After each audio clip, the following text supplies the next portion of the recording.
Good day everyone, especially to you, Sir Noel Nas Nombrado.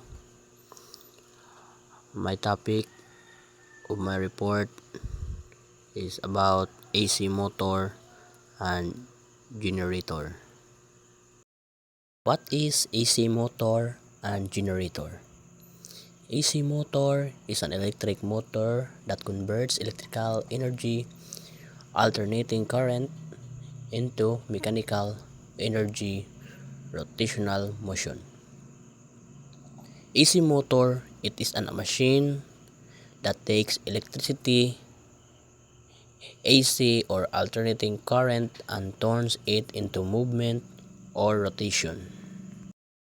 AC generator. AC generator, also called an alternator, is a device that converts mechanical energy motion into electrical energy, alternating current. AC generator, also called an alternator, it is a machine that takes movement or mechanical energy and turns it into electrical alternating current. Today, I discuss you the three methods in controlling AC motors. Number 1. Power circuit of an AC motor. The power circuit of an AC motor refers to the electrical path that delivers the main alternating current to the motor windings, enabling it to convert electrical energy into mechanical energy. It is distinct from the control circuit, which handles the logic of starting, stopping, and protecting the motor. Power circuit of an AC motor is the main electrical path that sends strong electricity directly to the motor. This electricity makes the motor run and turn. It is different from the control circuit, which only handles when to start, stop, or protect the motor. Number 2. Define control circuit of an AC motor. The control circuit of an AC motor is a separate, lower power electrical circuit designed to manage and automate the motor's operation.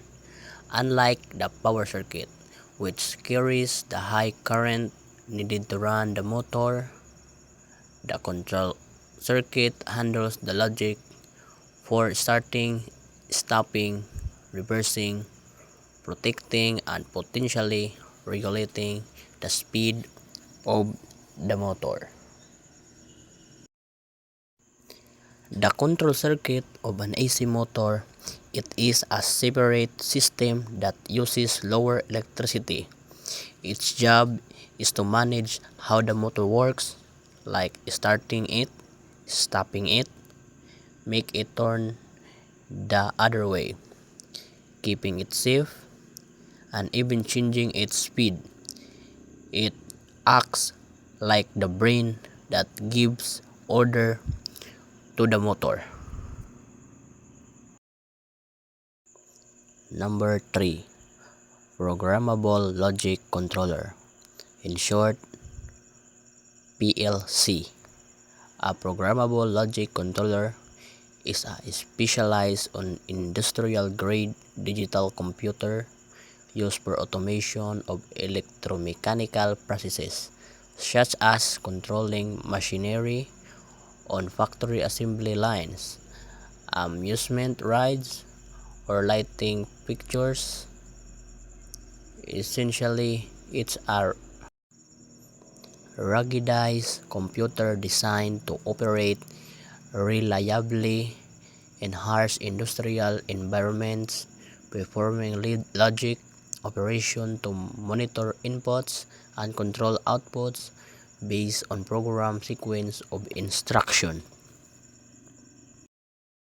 So the PLC, Programmable Logic Controller, is a strong, durable computer made especially for factories and industries. It is used to automatically control machines, equipment, or processes. It reads signal from sensors and switches, then follow a set program to turn device on or off, working reliably even in hot, dusty, or noisy places. And that's all for today. Thank you for the time to listen my video report. God bless everyone.